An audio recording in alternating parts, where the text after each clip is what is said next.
भक्तिमती मीरा। भारत की पावन धरती पर ऐसी अनेक नारी रत्नों ने जन्म लिया है जो भारतीय धर्म, संस्कृति, आध्यात्म और ईश्वरीय प्रेम आराधना की संवाहक बनी है।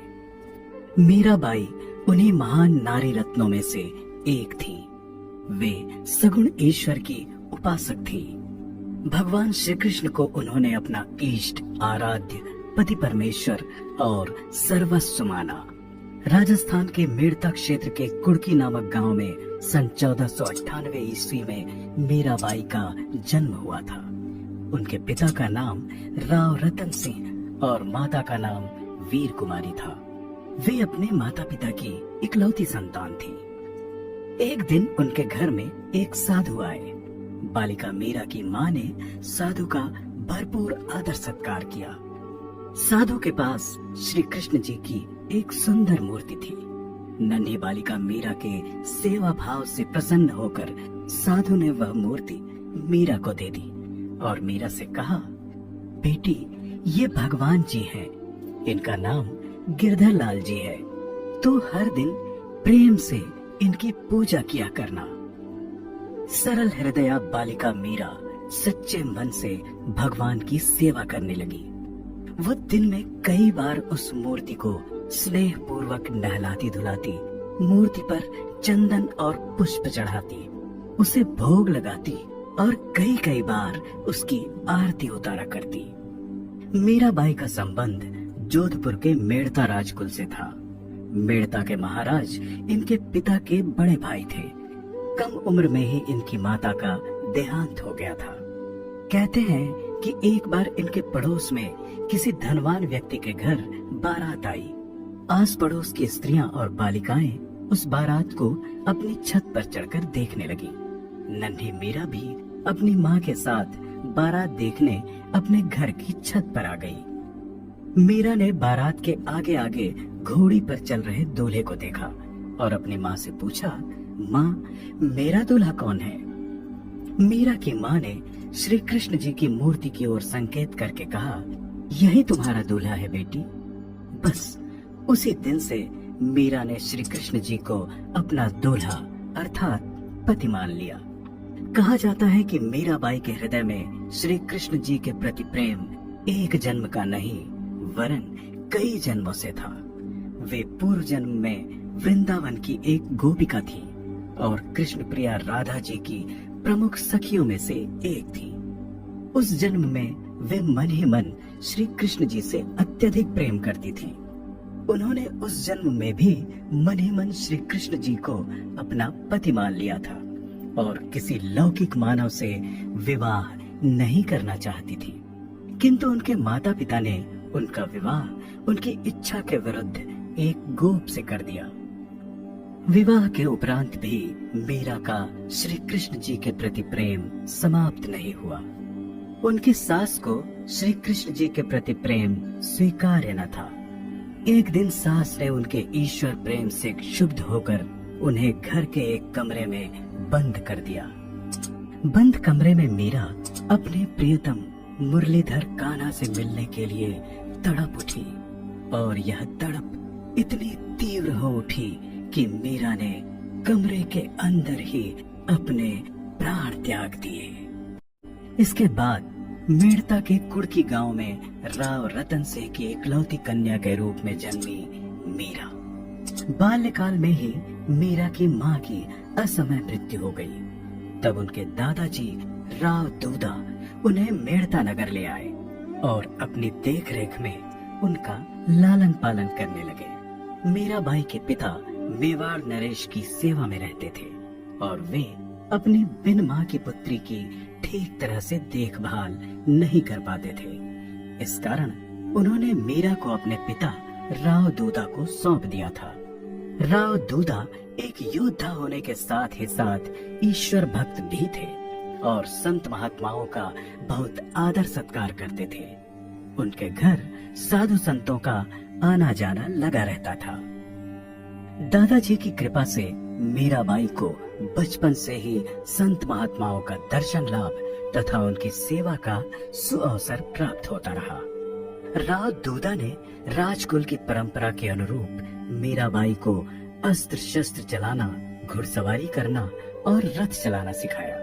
लेकिन इन सब कार्यों में मीरा की कोई विशेष रुचि नहीं थी। उन्होंने तो बचपन में ही अपने श्याम सलोने मुरलीधर कान्हा की छवि मन में बसा ली थी और उन्हीं की पूजा उपासना और सेवा के कार्यों में दिन भर जुटी रहती थी। भगवान श्री कृष्ण के प्रेम में विभोर रहकर मीरा शनैः शनैः सयानी होने लगी।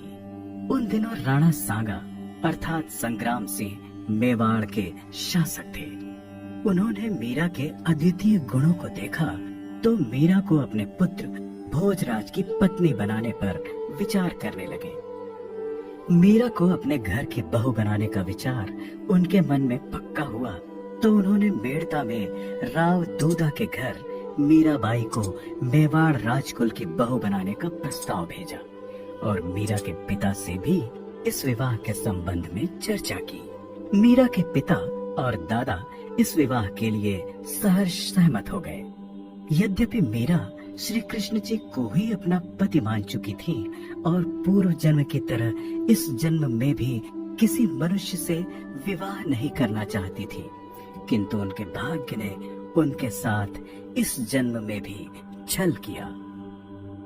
पिता व दादा द्वारा विवाह के लिए निरंतर दबाव डालने पर मीरा को इस विवाह के लिए स्वीकृति देनी ही पड़ी। राणा संग्राम सिंह के ज्येष्ठ पुत्र कुंवर भोजराज के साथ मीराबाई का विवाह धूमधाम से हुआ।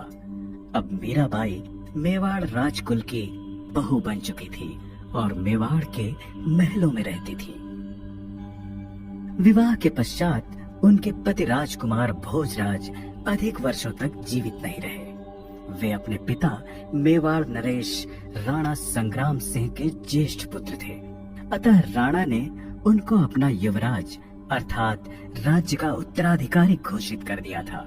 युवराज बनने के उपरांत कुंवर भोजराज राजकार्यों और युद्धों में बढ़ चढ़कर हिस्सा लेने लगे थे।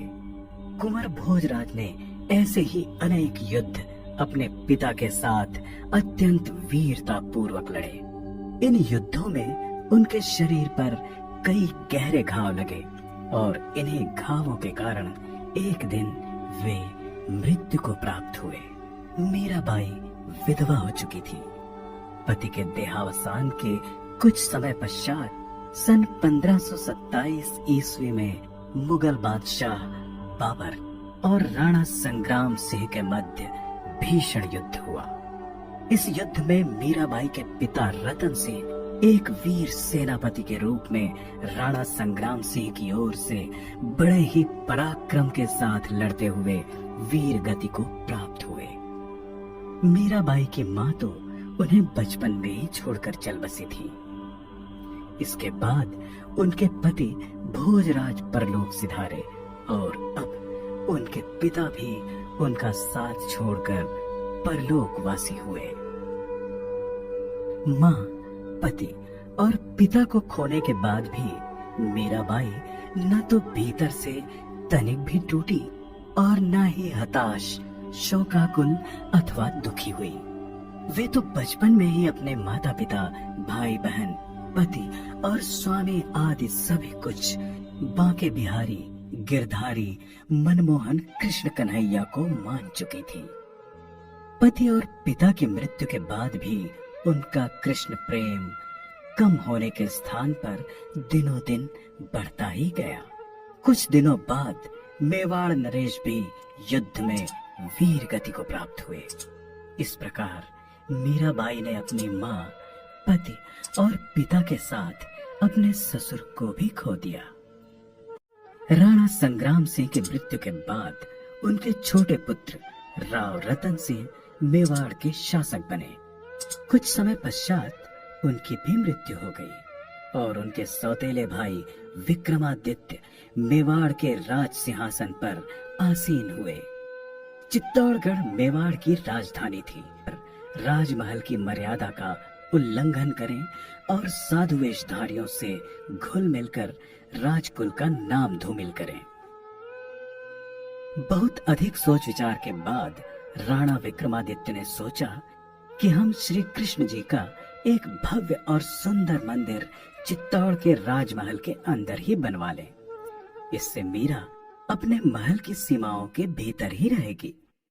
राणा के आदेश का पालन करते हुए चित्तौड़गढ़ के कारीगरों ने श्री कृष्ण जी का एक भव्य सुंदर मंदिर मीराबाई के महल में ही बनवा दिया। मंदिर बन जाने पर महल के अंदर भक्ति भावना और कृष्ण उपासक साधु महात्मा मीराबाई और कृष्ण मंदिर के दर्शन करने आने लगे। अब तो महल के अंदर ही मीराबाई का साधु संतों के साथ भजन कीर्तन और सत्संग होने लगा। इससे राणा विक्रमादित्य को चिढ़ होने लगी। मीराबाई ने अब जोगिनों जैसे पीले वस्त्र धारण कर लिए थे और वे दिन रात कृष्ण मंदिर में भगवान के भजन कीर्तन और नृत्य में लीन रहने लगी थी। राणा विक्रमादित्य ने अपनी बहन उदाबाई को मीराबाई के पास भेजा ताकि वह मीरा को समझाकर उन्हें राजसी परंपरा के नीति नियमों पर चलने के लिए मना सके। लेकिन उदाबाई की बातों का मीरा के ऊपर कोई प्रभाव नहीं पड़ा। इससे कुपित होकर राणा विक्रमादित्य ने मीराबाई की जीवन लीला समाप्त कर देना चाहा। उसने सबसे पहले एक विषैला सर्प फूलों की टोकरी में मीराबाई के पास भेंट स्वरूप भेजा। लेकिन जब मीरा ने वो टोकरी खोली तो टोकरी में उन्हें सर्प के स्थान पर कृष्ण जी की मूर्ति मिली। अपने इस षड्यंत्र में असफल होने पर राणा विक्रमादित्य ने विष से भरा हुआ प्याला मीरा के पास भेजा और कहलवाया कि ये श्री कृष्ण का चरणोदक है। श्री कृष्ण जी की भक्ति में प्राणपण से लीन मीरा ने प्रसन्नता पूर्वक विष का वह पूरा प्याला पी लिया और भगवान ने इस बार भी उनके प्राणों की रक्षा की। मीराबाई पर उस घातक विष का किंचित मात्र भी प्रभाव नहीं पड़ा। राणा विक्रमादित्य अब तरह तरह से भक्तिमती मीरा को कष्ट देने लगे। यह बात जब मेड़ता के राव बीरमदेव को पता चली तो उसने अपने दूत भेजकर आदर के साथ मीराबाई को चित्तौड़ से मेड़ता बुला लिया। मीराबाई चित्तौड़ का राजमहल त्याग कर अब अपनी जन्मभूमि मेड़ता वापस आ गई थी। मीराबाई के मेड़ता आने के बाद गुजरात के सुल्तान बहादुर शाह ने चित्तौड़ पर आक्रमण करके चित्तौड़ पर आधिपत्य कर लिया। इस युद्ध में राणा विक्रमादित्य मारे गए और 13 सहस्त्र राजपूत स्त्रियों ने जौहर व्रत किया। सन 1538 ईस्वी में जोधपुर के राव मालदेव ने राव बीरमदेव से मेड़ता नगर छीन लिया। मेड़ता में राव बीरमदेव मीराबाई के प्रमुख आश्रयदाता थे। मालदेव से हारकर बीरमदेव अजमेर चले गए। इसके बाद मीरा भी मेड़ता में अधिक दिन नहीं ठहर पाई। वे अपने परमेश्वर श्री कृष्ण को खोजने ब्रज की तीर्थ यात्रा पर चल पड़ी। उन्हें विश्वास था कि ब्रज मंडल की पावन भूमि में उन्हें अपने नटवर नागर कन्हैया के दर्शन अवश्य होंगे। वृंदावन आकर मीराबाई भक्त शिरोमणि जीव गोस्वामी दास जी के दर्शनों के लिए पहुंची। जीव गोस्वामी श्री कृष्ण जी के अनन्य उपासक थे, लेकिन वे स्त्रियों को देखना उचित नहीं समझते थे। उन्होंने मीराबाई से यह कहकर मिलने से मना कर दिया कि हम स्त्रियों से नहीं मिलते। इस पर मीरा जी कहने लगी कि हमने तो सुना था वृंदावन में श्री कृष्ण ही एक पुरुष हैं, किंतु यहाँ आकर जाना कि उनका एक और प्रतिद्वंद्वी पैदा हो गया है। यह बात सुनकर जीव गोस्वामी नंगे पैर ही मीराबाई से मिलने बाहर निकल आए। वृंदावन में रहकर मीराबाई बहुत समय तक श्री कृष्ण मंदिरों के दर्शन, भगवान के भजन कीर्तन और साधु संतों के दर्शन करती रही। उन्होंने संत रविदास को अपना गुरु बनाया। सर्वप्रथम मीराबाई ने ही उन्हें गुरु की उपाधि दी थी। रैदास जी की विधिवत शिष्या बनकर वे शबद कीर्तन करती हुई तंबूरा बजाया करती थी। वह तंबूरा उन्होंने संत रैदास से ही प्राप्त किया था। जब मीराबाई चित्तौड़गढ़ के राजमहल में राजकुल की वधू बनकर रहती थीं, तभी उन्होंने संत रैदास को अपना गुरु मान लिया था और गुरु दक्षिणा के रूप में चित्तौड़ के अंदर रविदास छत्तरी का निर्माण कराया था। मीराबाई ने साधु संतों के मुख से सत्संग में सुन रखा था कि श्री कृष्ण अपना वृंदावन धाम छोड़कर मथुरापुरी चले गए थे और मथुरा के बाद वे पांडवों के साथ इंद्रप्रस्थ जाकर रहने लगे थे। कालांतर में कौरवों पांडवों के बीच महाभारत का भीषण युद्ध हुआ और इस युद्ध के बाद श्री कृष्ण ने द्वारिकापुरी गमन किया और द्वारिका को ही अपनी राजधानी बनाई। मीराबाई को वृंदावन धाम में कृष्ण कन्हैया के साकार दर्शन नहीं हो पाए थे, इसलिए उन्होंने सोचा कि अब मुझे द्वारिकापुरी चले जाना चाहिए। वहाँ मेरे गिरधर गोपाल रहते हैं, वहाँ उनके दर्शन मुझे अवश्य होंगे। यही सोचकर मीरा द्वारिका की यात्रा पर चल पड़ी। द्वारिका आकर मीराबाई के भजन कीर्तन, पूजन और सत्संग का क्रम पुनः चल निकला।